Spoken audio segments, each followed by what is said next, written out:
Պարտադիր զինվորական կամ այլընտրանքային ծառայությունից, վարժական հավաքներից խուսափելու համար նախատեսված քրեական պատիժները կխստացվեն։ Արդարադատության նախարարությունն առաջարկում է նախատեսված 2-ից 5 տարի ժամկետով ազատազրկումը փոխարինել 3-ից 6 տարով, տուգանքն էլ 15-ապատիկից դարձնել 30-ապատիկ, ազատազրկման համար նախատեսված առավելագույնը 2 տարի ժամկետը փոխարինել 1-ից 3 տարի ժամկետով։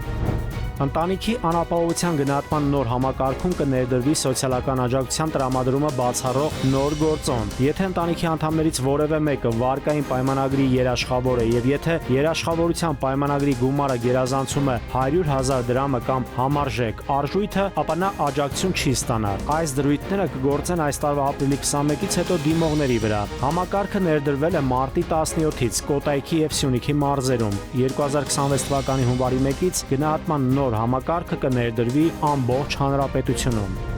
Բողոքի ակցիա կառավարության շենքի դիմաց։ Արցախից բռնի տեղահանվածները հայտարարում են, որ 40+10,000 դրամի աջակցության ծրագիրը պետք է շարունակական լինի այնքան ժամանակ, մինչև բնակապահովման ծրագիրը հասանելի լինի բոլոր արցախցիներին։ Աշխատանքի եւ սոցիալական հարցերի նախարար Նարեկ Մկրտչյանը հայտարարել էր, որ Հայաստանի իշխանությունը կրճատել է արցախցիներին տրամադրվող պետական աջակցությունը, որպեսզի նրանք արագ եւ ինտենսիվ ներառվեն աջակցության երկարաժամկետ ծրագրերում։ Ապրիլի 1-ից այդ աջակցությունը ստանում են միայն թոշակառուները, անչափահասները եւ հաշմանդամություն ունեցող անձինք։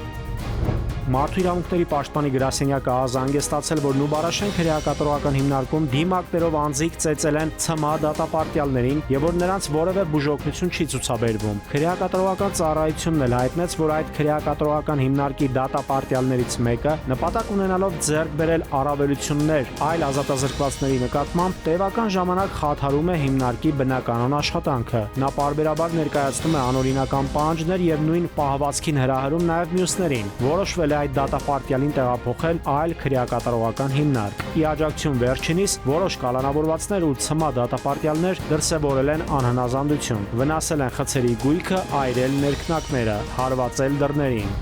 Զինվորական կենտրոնական դատախազության պետական շահերի պաշտպանությունը եւ կայազորների զինվորական դատախազությունները արձանագրել են, որ 2024-ին պետությանը պատճառված վնասի չափը 5 միլիարդ 677 միլիոն դրամ է եղել։ 2023-ին այն 5 միլիարդ 62 միլիոն էր։ Վերականգնվել է 11 միլիոն 310 հազար ԱՄՆ դոլարին համարժեք 4 միլիարդ 462 միլիոն դրամը։ Անցած տարի զինվորական կենտրոնական դատախազության պետական շահերի պաշտպանության բաժնի եւ կայազորների զինվորական դատախազությունների ուսումնասիրությունների արդյունքում արձանագրվել է 118 խախտում։